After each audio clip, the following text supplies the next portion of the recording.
તો આ કાર્બન ચક્ર આપણે ખબર છે કે પૃથ્વી પર આ કાર્બન છે એ ઘણા બધા સ્વરૂપમાં મળી આવે છે, બરોબર. એ જમીનમાંથી આપણને કાર્બન છે એ કાર્બનના મુખ્ય બે સ્વરૂપો હીરો અને ગ્રેફાઇટ એ સ્વરૂપે પણ મળી આવે છે. પછી જમીનમાંથી જે કોલસો મળે છે, બરોબર, કોલસાના જુદા જુદા પ્રકાર છે, લિગ્નાઇટ, બિટુમિન, એન્થ્રેસાઇટ, પીટ કોલસો, એના સ્વરૂપે પણ કાર્બન મળી આવે છે. પછી પેટ્રોલિયમ બને છે. વનસ્પતિ અને પ્રાણીઓ જ્યારે મૃત્યુ પામે અને એનું જમીનની અંદર જે ખનિજ તેલ કહીએ પેટ્રોલિયમ છે એમાંથી પણ કાર્બન મળી આવે છે. યાદ રાખજો, કાર્બન એ દરેક સજીવમાં હોય. જેને આપણે સળગાવીએ અને કાળું થાય એટલે સમજવાનું એ બધામાં કાર્બન છે. તો આ કાર્બન સંયોજન સ્વરૂપે વાતાવરણમાં જોઈએ આપણે, જમીનમાં હીરો, ગ્રેફાઇટ, કોલસા સ્વરૂપે હોય. આપણે વાતાવરણમાં જોઈએ તો વાતાવરણમાં કાર્બન ડાયોક્સાઇડના સ્વરૂપમાં હોય. અને બીજા ખનિજોમાં જોઈએ તો આ કાર્બનના વિવિધ સંયોજનો સ્વરૂપે હોય ખનિજોમાં, જેને આપણે કાર્બોનેટ સ્વરૂપે કહીએ છીએ. સોડિયમ કાર્બોનેટ, પોટેશિયમ કાર્બોનેટ એમ. અને હાઇડ્રોજન કાર્બોનેટ સ્વરૂપમાં મળી આવે છે. સોડિયમ હાઇડ્રોજન કાર્બોનેટ જેને આપણે ખાવાના સોડા કહીએ છીએ. સોડિયમ કાર્બોનેટ તો એને આપણે ધોવાના સોડા કહીએ છીએ. એટલે જમીનમાંથી કાર્બન હીરો, ગ્રેફાઇટ અને કોલસા સ્વરૂપે મળી આવે છે. વાતાવરણમાંથી કાર્બન આપણે કાર્બન ડાયોક્સાઇડ સ્વરૂપે મળી આવે છે. અને વિવિધ ખનિજોના એ સંયોજનો રૂપે મળી આવે છે. એમાં કાર્બોનેટ સ્વરૂપે અને હાઇડ્રોજન કાર્બોનેટ સ્વરૂપે આપણને મળી આવે છે. જ્યારે આ બધા જ સજીવોની અંદર જે કાર્બન છે, યાદ રાખજો, તો એ પ્રોટીન, કાર્બોદિત, ચરબી, એનું ન્યુક્લિક એસિડ અને વિટામિન એના ઉપર આધાર રાખે છે. આપણે જે ખોરાક ખાઈએ છીએ વનસ્પતિ તરીકે, એ ખોરાકની અંદર ગ્લુકોઝ હોય અને ગ્લુકોઝનો મતલબ C6H12O6. આ બધામાં કાર્બન છે એમ. ઘણા ખરા પ્રાણીઓ, ઇવન આપણું જે કંકાલ તંત્ર છે, બાહ્ય કંકાલ અને અંતસ્થ કંકાલ, એ પણ આ કાર્બોનેટના ક્ષારોમાંથી બનેલું છે. એમાં પોટેશિયમ છે, ફોસ્ફેટ છે, કાર્બન છે, આ બધામાંથી બનેલું છે. એટલે કહેવાનો મતલબ ક્લોરોફિલ ધરાવતા તમામ સજીવો છે આ સૂર્યપ્રકાશની હાજરીમાં કાર્બનનો ઉપયોગ કરે. કાર્બન એટલે કાર્બન ડાયોક્સાઇડ વાતાવરણમાંથી. આ કાર્બન ડાયોક્સાઇડનો ઉપયોગ કરે છે અને પ્રકાશ સંશ્લેષણની ક્રિયા દ્વારા એનું ગ્લુકોઝના અણુમાં રૂપાંતર કરે છે. આ ગ્લુકોઝનો અણુ છે એ બધા જ સજીવો માટે બહુ મહત્ત્વનો છે. આપણે એનો ખોરાક તરીકે ઉપયોગ કરીએ છીએ અને આ અણુનું આપણા અંદર સંશ્લેષણ થાય અને એમાંથી ઉર્જા મળે છે, આપણને ઉર્જા મળે છે એમ. એટલે જીવંત પ્રાણીઓને ઉર્જા મેળવવાની પ્રક્રિયામાં આ ગ્લુકોઝનો ઉપયોગ થાય છે, જેને આપણે શ્વસન કહીએ છીએ. શ્વસનની ક્રિયા દ્વારા આ જે ગ્લુકોઝનો અણુ હતો એમાંથી કાર્બન ડાયોક્સાઇડમાં ફેરવાય અને એ કાર્બન ડાયોક્સાઇડમાં આ શ્વસનની ક્રિયા માટે ઓક્સિજન જરૂરી છે. એટલે સજીવો વાતાવરણમાંથી ઓક્સિજન લે અને શ્વસન દરમિયાન કાર્બન ડાયોક્સાઇડ બહાર કાઢે. તો આ શ્વસનની પ્રક્રિયા એક દહનની પ્રક્રિયા છે અને આ પ્રક્રિયામાં કાર્બન ડાયોક્સાઇડ ઉત્પન્ન થાય છે અને આ કાર્બન ડાયોક્સાઇડ પાછો વાતાવરણમાં ભળી જાય છે. બરોબર, આ રીતના આ કાર્બન ચક્ર ચાલે છે. બરોબર, એવું નહીં કે આપણે કાર્બન ડાયોક્સાઇડ એ ફક્ત કહેવાનો મતલબ ઉશ્વાસ દ્વારા જ આપણે બહાર કાઢીએ છીએ એવું નથી. બીજી ઘણી પ્રક્રિયાઓ દ્વારા કાર્બન ડાયોક્સાઇડ વાતાવરણમાં ઉમેરાય છે. આપણે બળતણ તરીકે કહેવાનો મતલબ રસોઈ બનાવવા માટે, ગરમી મેળવવા માટે, પરિવહન માટે આપણે જે બળતણનો ઉપયોગ કરીએ છીએ, આ બળતણનું દહન કરીએ છીએ, પેટ્રોલ હોય, કેરોસીન હોય, ડીઝલ હોય, લાકડું હોય, બધું આને આપણે જ્યારે સળગાવીએ છીએ ત્યારે કાર્બન ડાયોક્સાઇડ વાયુ ઉત્પન્ન થાય છે અને આ કાર્બન ડાયોક્સાઇડ વાયુ વાતાવરણમાં ભળી જાય છે. બરોબર? આ રીતના વાતાવરણમાં આખું આ કાર્બન ચક્ર ચાલ્યા કરે છે. એટલે મગજમાં રાખજો કે વાતાવરણમાં કાર્બન ડાયોક્સાઇડ તો એ લીલી વનસ્પતિ એનો ઉપયોગ કરે છે ગ્લુકોઝ સ્વરૂપે. બરોબર? પ્રકાશ સંશ્લેષણની ક્રિયા દ્વારા. એટલે આ વાતાવરણમાં કાર્બન ડાયોક્સાઇડ હતો, એની આકૃતિ સમજી લેજો. તો આ વાતાવરણમાં CO2 કાર્બન ડાયોક્સાઇડ. હવે આનો ઉપયોગ પ્રકાશ સંશ્લેષણની ક્રિયા દ્વારા આ લીલી વનસ્પતિએ કર્યો. આ વનસ્પતિ બરોબર એ આ એટલે એના સંયોજનો કાર્બનિક સંયોજનો બનાવ્યા. આમાં કાર્બનિક સંયોજનો એટલે ગ્લુકોઝ કાર્બનિક સંયોજનો સ્વરૂપે.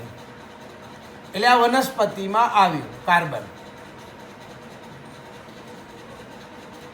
આ પ્રકાશ સંશ્લેષણ એટલે વનસ્પતિમાં આવ્યું. હવે વનસ્પતિમાંથી આ કાર્બનિક સંયોજનોનો ઉપયોગ પ્રાણીઓ કરે. એટલે આ પ્રાણીઓમાં આવ્યું. આ પ્રાણીઓ એનો ખોરાક તરીકે ઉપયોગ કરે. એટલે આ કાર્બન પ્રાણીઓમાં આવ્યું. અને પ્રાણીઓ એ શ્વસન દરમિયાન કાર્બન ડાયોક્સાઇડ મુક્ત કરે. આ શ્વસન દરમિયાન કાર્બન ડાયોક્સાઇડ મુક્ત કરે એટલે વાતાવરણમાં ભળી જાય. બીજું, વનસ્પતિ છે એ દિવસે પ્રકાશ સંશ્લેષણ કરે અને રાત્રે શ્વસન કરે. એટલે વનસ્પતિ પણ શ્વસન દ્વારા કાર્બન ડાયોક્સાઇડ બહાર કાઢે. આ શ્વસન અને વાતાવરણમાં કાર્બન ડાયોક્સાઇડ આવી જાય. બરોબર? હવે આ કાર્બન ડાયોક્સાઇડ પાણીમાં ઓગળેલો હોય અને પાણીમાં ઓગળેલો હોય એટલે પાણીની અંદર આ પાણીમાં કાર્બોનેટ સ્વરૂપે હોય એટલે એના ક્ષારો આ કાર્બોનેટ સ્વરૂપે એટલે કાર્બનના ક્ષારો સ્વરૂપે પાણીમાં આવ્યા. આ દરિયાના પાણીમાં, સમુદ્ર એટલે કહેવાનો મતલબ નદીના પાણીમાં આ કાર્બોનેટ ક્ષારો સ્વરૂપે આવે અને આ કાર્બોનેટ ક્ષારોમાંથી પછી ચૂનાનો પથ્થર બને. અહીંયા ચૂનાનો પથ્થર એમાંથી બને અને આ ચૂનાનો પથ્થર બને. બીજું, આ વનસ્પતિનું દહન કરીએ એટલે એમાંથી અહીંયા દહન સળગાવીએ એટલે એમાંથી કોલસો બને. આ કોલસો પછી આ વનસ્પતિ અને પ્રાણીઓ આ બંને જ્યારે વનસ્પતિ અને પ્રાણીઓ આ બંનેમાંથી પેટ્રોલિયમ બને. ખનિજ તેલ. આ પેટ્રોલિયમ આ ખનિજ તેલ બન્યું. વનસ્પતિ અને પ્રાણીઓ જમીનમાં દટાઈ જાય એટલે એમાંથી આ પેટ્રોલિયમ બન્યું. બરોબર? અને કેટલાક અકાર્બનિક કાર્બોનેટ સ્વરૂપે પણ આ પ્રાણીઓ જ્યારે મૃત્યુ પામે ત્યારે લખું છું આ વનસ્પતિ અને પ્રાણીઓ આ જમીનમાં દટાઈ જાય એટલે એમાંથી પેટ્રોલિયમ બન્યું. ખનિજ તેલ આ પેટ્રોલિયમ. અને કેટલાક પ્રાણીઓની અંદર અકાર્બનિક કાર્બોનેટ સ્વરૂપે એની અંદર આવરણ થયેલું હોય. પ્રાણીઓની અંદર અકાર્બનિક કાર્બોનેટ સ્વરૂપે યાદ રાખજો. આ આવરણ હોય, આવરણીય હોય. તમે જુઓ એવા કેટલાય જળચર પ્રાણીઓ છે કે જેની આજુબાજુ કવચ બનાવી દે. શંખલા છે, શીપલા છે, તો એ જે છે એ અકાર્બનિક કાર્બોનેટ સ્વરૂપે એનું આવરણ થયેલું છે.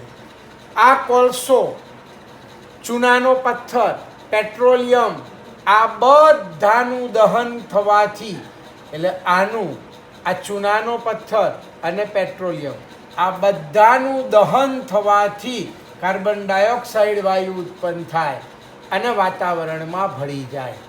આ રીતના આખું કાર્બન ચક્ર ચાલે છે, યાદ રાખજો. એટલે કાર્બન વાતાવરણમાંથી કાર્બન ડાયોક્સાઇડ વનસ્પતિમાં અને પ્રાણીઓમાં, અને વનસ્પતિ અને પ્રાણીઓમાંથી પાછું વાતાવરણમાં આપલે થવાની ક્રિયા આખી એક કાર્બન ચક્ર તરીકે ઓળખાય છે. હવે આ કાર્બન ચક્રની સાથે સાથે એક સવાલ આવે છે, ગ્રીન હાઉસ અસર. આ ગ્રીન હાઉસ અસર આ કાર્બન ડાયોક્સાઇડ સાથે જોડાયેલું છે, બરોબર? એટલે આપણે ગ્રીન હાઉસ અસર જોઈએ. ગ્રીન હાઉસ અસરમાં શું હોય તો સમજો. આ કાર્બન ડાયોક્સાઇડ જે વાતાવરણમાં હોય ને, સૂર્યમાંથી આ જે ગરમી છે એ પૃથ્વી ઉપર આવે અને પૃથ્વી છે આ ગરમીને વાતાવરણમાં પાછી ફેંકે. ગ્રીન હાઉસ અસર. તો આ જે વાતાવરણમાં જ્યારે એને પાછી ફેંકે ત્યારે વાતાવરણની અંદર જે કાર્બન ડાયોક્સાઇડ, મિથેન, આ જે વાયુઓ છે એ આ ગરમીને શોષી લે, અને ગરમીને શોષી લે એટલે એ ભાગ ગરમ થાય, બરોબર? અને ગરમીનું પ્રમાણ જળવાઈ રહે. આને ગ્રીન હાઉસ અસર કહેવામાં આવે છે, બરોબર?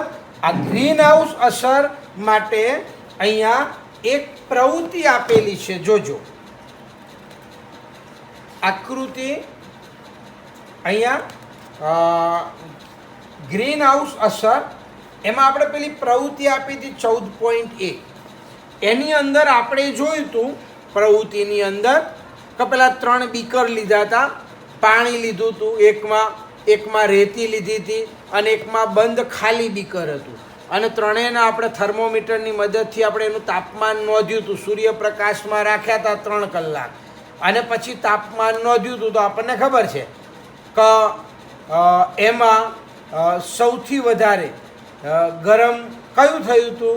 તો સૌથી વધારે કહેવાનો મતલબ રેતી ગરમ થઈ, બરોબર?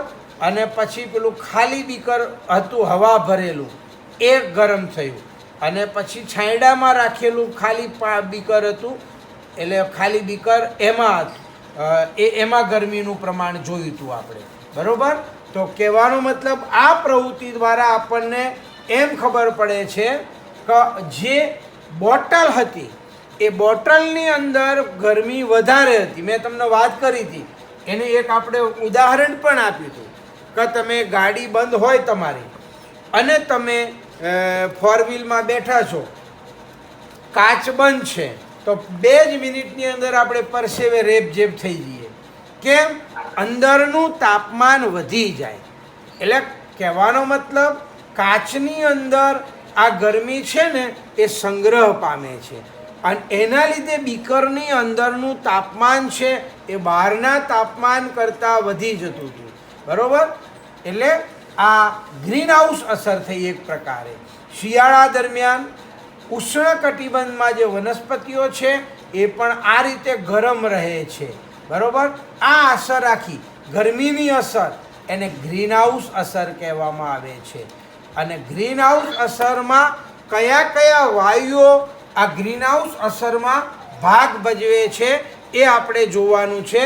તો ગ્રીન હાઉસ અસરની અંદર એક મિથેન, આ મિથેન એટલે CH4, બીજું કાર્બન ડાયોક્સાઇડ એટલે CO2, પછી નાઇટ્રોજન ઓક્સાઇડ એટલે N2O, અને પછી આપણે વાત કરીએ ક્લોરોફ્લોરોકાર્બન એટલે CFC. આ જે વાયુઓ છે એ ગ્રીન હાઉસ વાયુઓ છે, વગેરે ગ્રીન હાઉસ વાયુઓ છે. કેમ આને ગ્રીન હાઉસ વાયુઓ કીધા? તો આ બધા છે એ પૃથ્વીની ઉપર ગરમીને શોષી રાખે છે અને પૃથ્વીના તાપમાનમાં વધારો કરે છે. એટલા માટે એને ગ્રીન હાઉસ વાયુઓ કહેવામાં આવે છે. અને આનાથી ગ્લોબલ વોર્મિંગની સમસ્યા ઉદ્ભવે છે. યાદ રાખજો, અત્યારે આપણે વાત કરી રહ્યા છીએ કે ભાઈ ગ્લોબલ વોર્મિંગ થયું છે, ગ્લોબલ વોર્મિંગ થયું છે અને આ તાપમાન વધી રહ્યું છે. જો આમના આમ તાપમાન વધશે તો આ પૃથ્વી ઉપર ઘણા લોકો મૃત્યુ પામશે, આપણે જોઈએ છીએ. તો આ ગ્લોબલ વોર્મિંગ થવાનું કારણ આ ગ્રીન હાઉસ અસર છે. ગ્રીન હાઉસ અસરની અસરો જણાવો. તો ગ્રીન હાઉસ અસરની અસરોમાં પૃથ્વીના તાપમાનમાં વધારો થવો, બરોબર.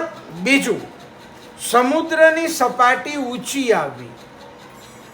અને ત્રીજું, નીચાણવાળા વિસ્તારોમાં પાણી ભરાઈ જવું અને પ્રાણીઓ ઊંચા અક્ષાંશ વૃત્તો તરફ ગતિ કરે. આવડી લેજો આ વાક્ય, ઊંચા અક્ષાંશ વૃત્તો તરફ ગતિ કરે. એનો મતલબ આપણે 0 અક્ષાંશ વૃત્ત છે એને આપણે વિષુવવૃત્ત કહીએ છીએ અને 90 છે એને આપણે ધ્રુવ કહીએ છીએ.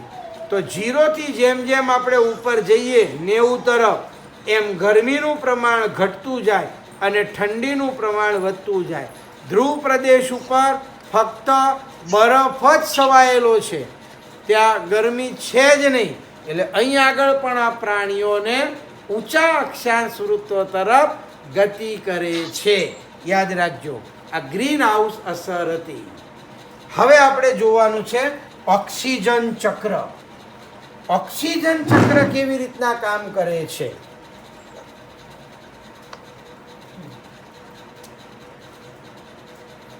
આ છેલ્લું ચક્ર છે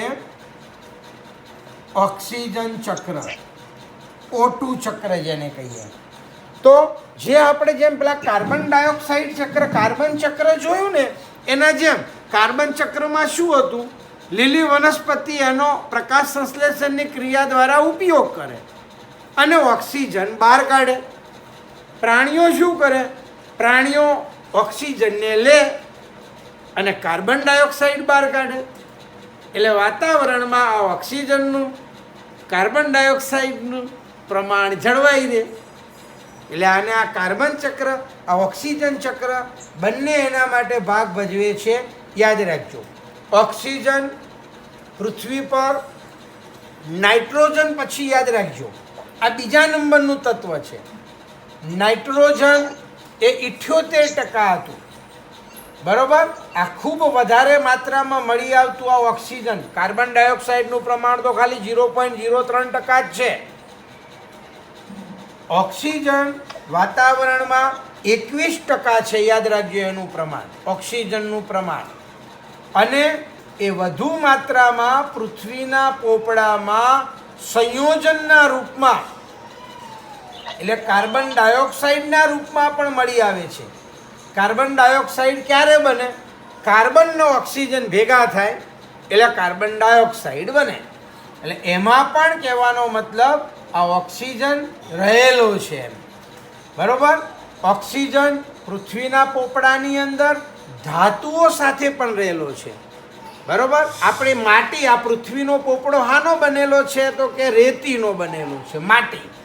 તો આ માટી એ વાસ્તવમાં શું છે? તો સિલિકોન ડાયોક્સાઇડ, એટલે સિલિકોન ઓક્સાઇડ, SiO2 કહેવાય આ રેતીને. આ રેતી છે એને SiO2 કહેવાય, સિલિકોન ડાયોક્સાઇડ કહેવાય એને.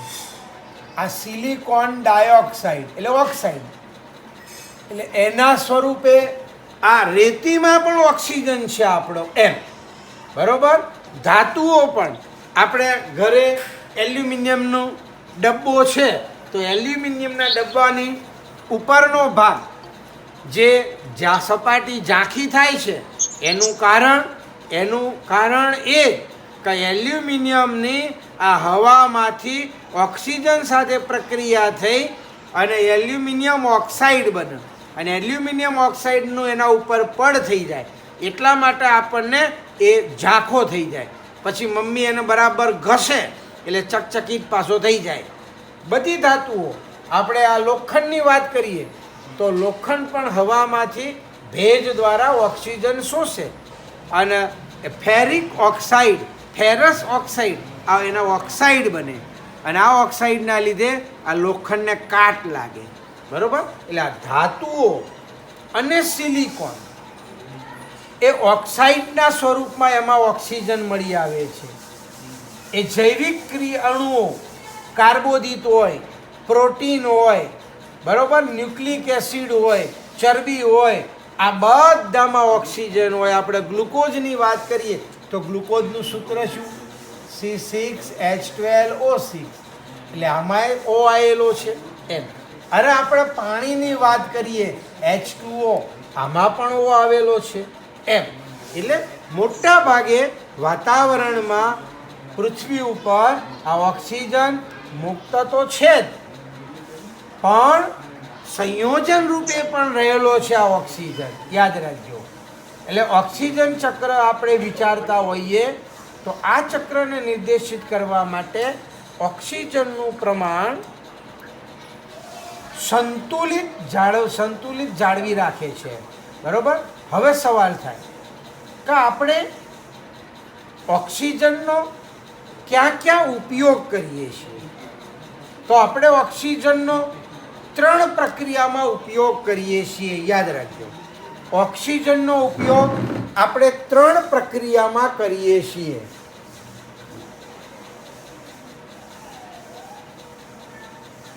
ઓક્સિજનનો ઉપયોગ, બરોબર, 3 પ્રક્રિયામાં થાય છે ખાસ. એક તો પહેલી કઈ? તો આપણે બધા જે શ્વસન કરીએ છીએ એની અંદર ઓક્સિજન વપરાય છે એટલે શ્વસન.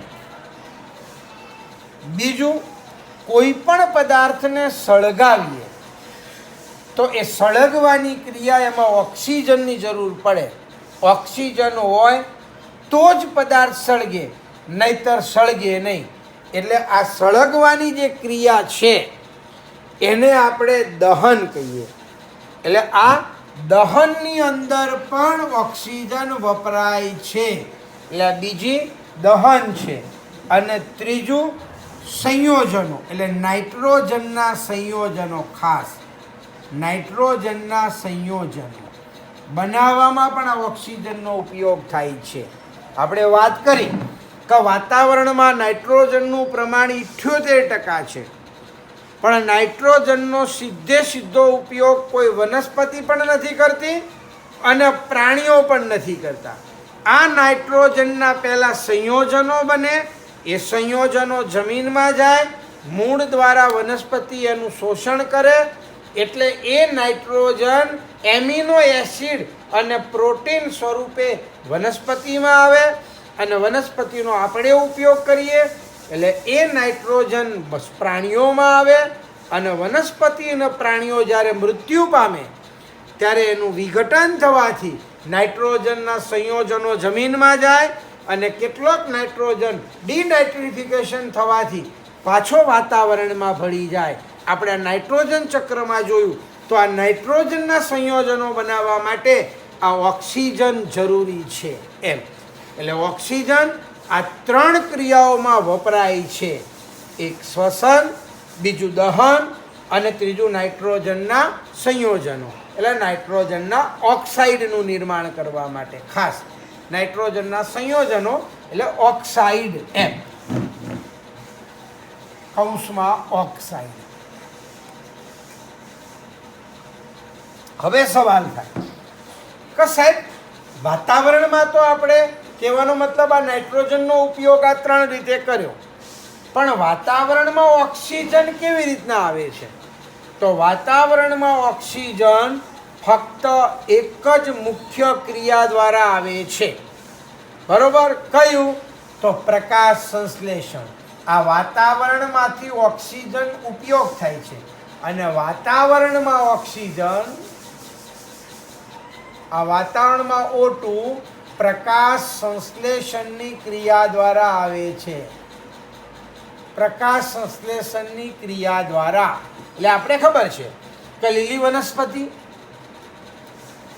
સૂર્યપ્રકાશની હાજરીમાં કાર્બન ડાયોક્સાઇડનો ઉપયોગ કરી પ્રકાશ સંશ્લેષણની ક્રિયા દ્વારા, કહેવાનો મતલબ એ પોતાનો કાર્બન ડાયોક્સાઇડ લે છે અને ઓક્સિજન બહાર કાઢે છે.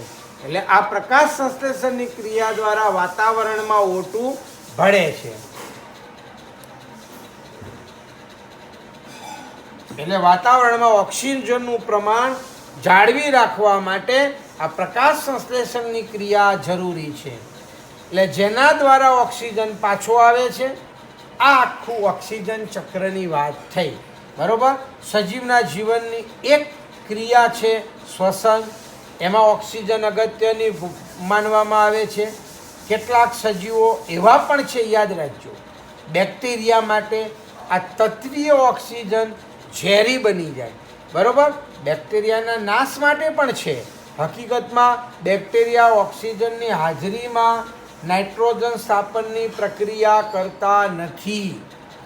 એ સ્પેશિયલ મૂળ ગંડિકા છે, રાઇઝોબિયસ બેક્ટેરિયા છે, એ મૂળ ગંડિકાની અંદર હોય. એ ઓક્સિજનની હાજરીમાં નાઇટ્રોજનનું સ્થાપન નથી કરતા. બરોબર. ઓક્સિજનની ગેરહાજરીમાં જ નાઇટ્રોજનનું સ્થાપન કરે છે. બરોબર. તો આ ઓક્સિજન ચક્રની વાત થઈ. હજુ તો ઓઝોન વાયુ આવે તો ઓઝોનની પણ એ ઓક્સિજન દ્વારા જ બને છે. એમ ઓઝોનનું સ્તર એ પણ ઓક્સિજન દ્વારા જ છે, સમજી લેજો. એટલે આ ઓક્સિજન ચક્રની તમે આકૃતિ સમજો તો વાતાવરણમાં O2 હતો. એટલે આ વાતાવરણ, એમાં ઓક્સિજન આ O2 સ્વરૂપે છે. ત્યાંથી અને કાર્બનિક અણુ આપણે વાત કહીએ, કાર્બનિક અણુ વનસ્પતિનો ખોરાક, કાર્બનિક અણુ એટલે એને ગ્લુકોઝ કહીએ આપણે, C6H12O6. એની અંદર આ કહેવાનો મતલબ ઓક્સિજન છે.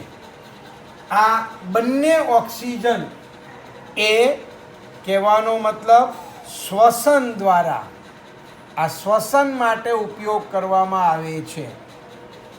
અને શ્વસન દ્વારા ઉપયોગ થઈ અને એમાંથી કાર્બન ડાયોક્સાઇડ ઉત્પન્ન થાય છે અને પાણી ઉત્પન્ન થાય છે, H2O, આ પાણી.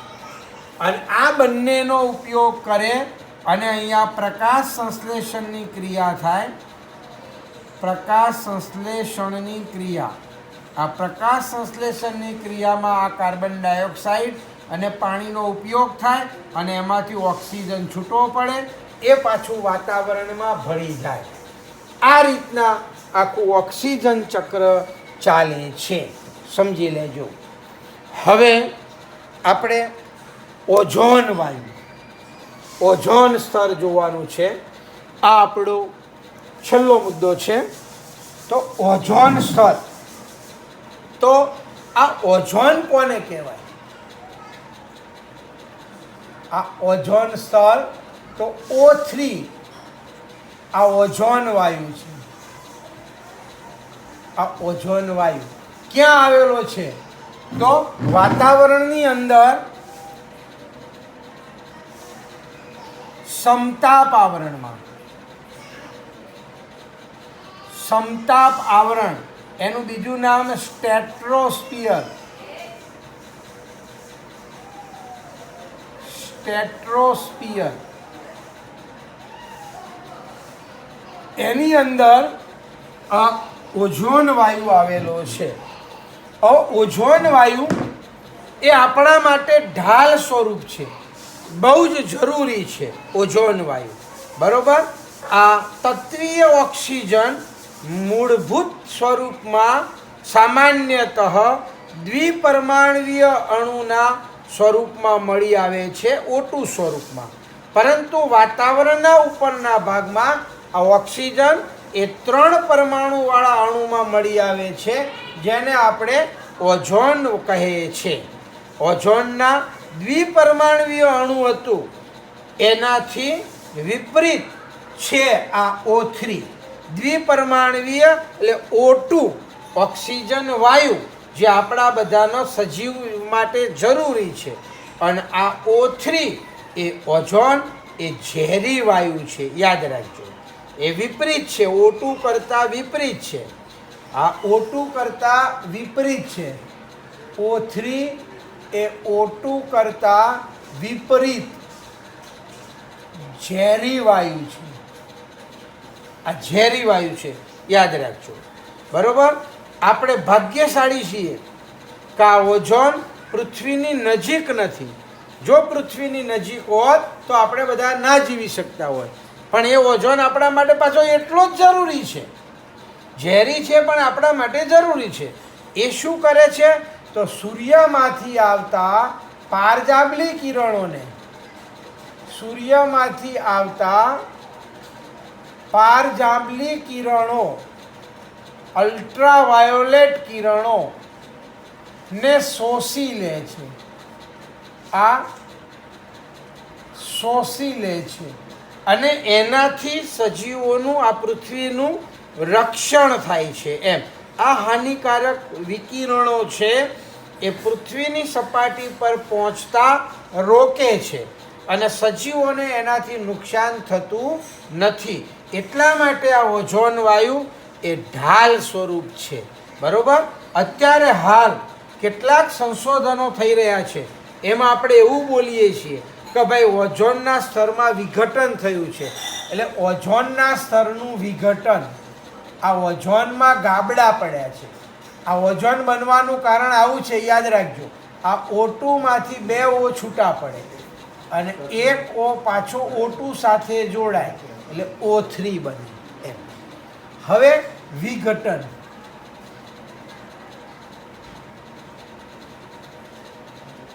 ઓઝોનનું વિઘટન. આ ઓઝોનનું વિઘટન થવું એટલે ગાબડા પડવા.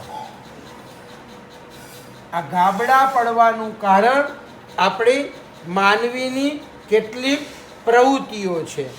એમાં ખાસ આપણે જે એસીની અંદર જે વપરાય છે ક્લોરોફ્લોરોકાર્બન.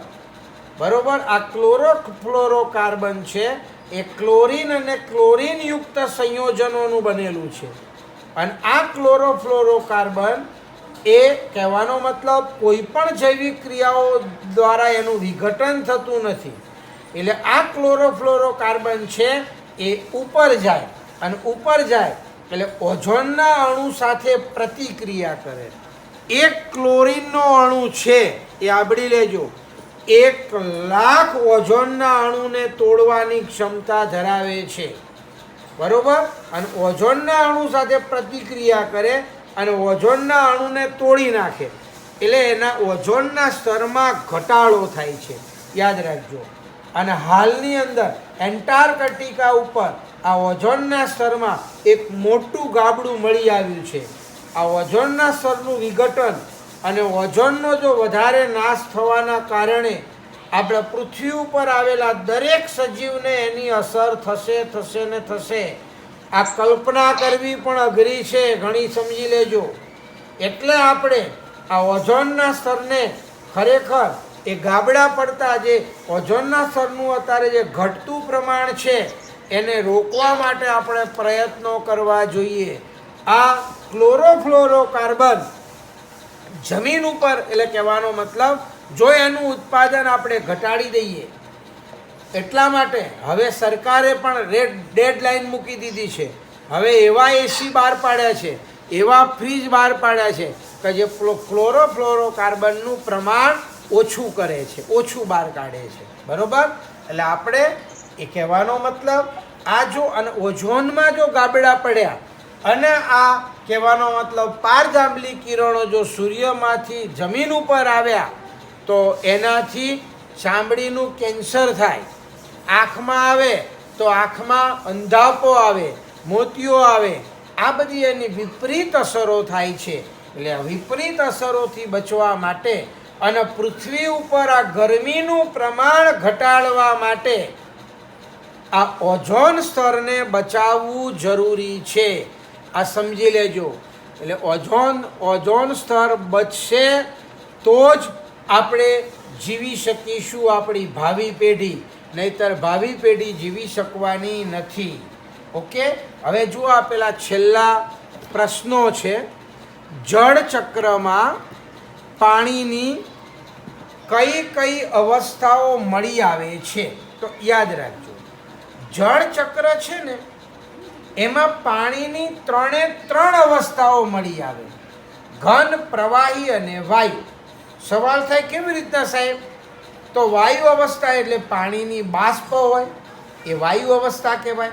કારણ કે પાણીની સપાટી ઉપરથી પાણીનું બાષ્પીભવન થયું, આપણે બોલ્યા, એટલે પાણીની વરાળ હવા સાથે મિશ્ર થઈ, તો આ એની વાયુ અવસ્થા હતી. પ્રવાહી અવસ્થામાં આપણે બોલ્યા કે પાણીની વરાળ ઉપર જઈને સંગઠન થાય, સંઘનન થઈને એમાંથી વાદળા બનાય, અને વાદળા થઈને પછી વરસાદ રૂપે નીચે આવે, એટલે આ પાણી અવસ્થા થઈ. અને ઘન અવસ્થા આપણે તમને વાત કરી તો એકદમ અચાનક વાતાવરણની અંદર ઉપરના ભાગમાં અને નીચેના ભાગમાં એના ગરમીના પ્રમાણમાં એકદમ ફેરફાર થાય, તો આ પાણીની જગ્યાએ બરફ સ્વરૂપે, કહેવાનો મતલબ આ પાણી એકદમ ઠંડુ પડીને બરફ બની જાય, અને બરફ કરા સ્વરૂપે આપણે નીચે આવે, એટલે આપણે હિમવર્ષા કહીએ, જેને કરા પડ્યા, બરફ પડ્યો એમ કહીએ. એટલે આ ત્રણેય અવસ્થામાં મળી આવે છે. પછી એમ કહે છે જૈવિક મહત્વના બે સંયોજનના નામ આપો જેમાં ઓક્સિજન, નાઇટ્રોજન બંને મળી આવે.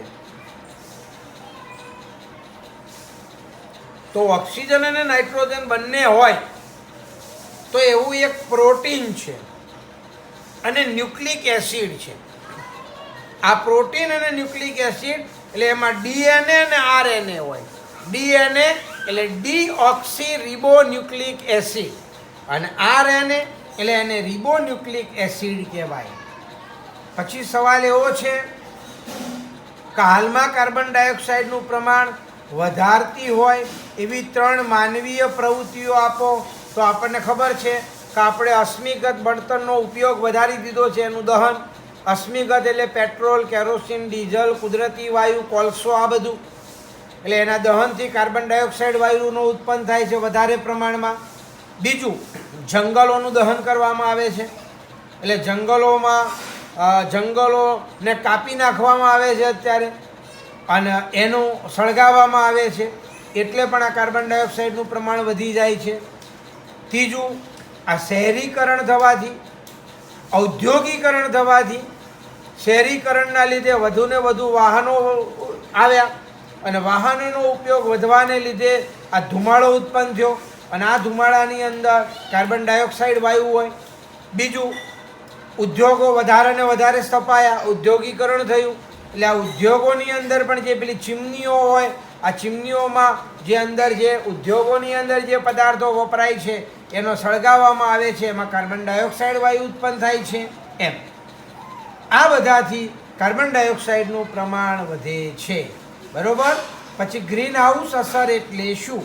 આપણે તમને સમજાવ્યું હમણાં કે વાતાવરણમાં રહેલા carbon dioxide, methane, nitrogen oxide, આ બધા વાયુઓ એ સૂર્યમાંથી આવતી જે ગરમી છે એ પૃથ્વી અને વાતાવરણમાં પાછી ફેંકે, અને વાતાવરણમાં રહેલા આ વાયુઓ એ ગરમીને શોષી લે અને ગરમીનું પ્રમાણ જળવાઈ રહે, અને ગ્રીન હાઉસ અસર કહેવામાં આવે છે. અને છેલ્લો સવાલ છે, વાતાવરણમાં મળી આવતા ઓક્સિજનના કયા 2 સ્વરૂપો છે? તો આવડી લેજો. એક તત્વ સ્વરૂપમાં ઓક્સિજન મળી આવે. તત્વ સ્વરૂપમાં એટલે એ 2 O ભેગા થાય એટલે એને O2 કહેવાય, એટલે ઓક્સિજન વાયુ સ્વરૂપમાં મળે છે. અને વાતાવરણના ઉપરના ભાગમાં 3 ઓક્સિજન ભેગા થાય એટલે ઓક્સિજન O3 કહેવાય, એને ઓઝોન સ્વરૂપે મળી આવે છે. આમ પૃથ્વી ઉપર ઓક્સિજન વાયુ સ્વરૂપે અને વાતાવરણના ઉપરના ભાગમાં ઓક્સિજન ઓઝોન સ્વરૂપે મળી આવે છે. ઓકે, અહીં આગળ આપણું આ પ્રકરણ પૂરું થાય છે.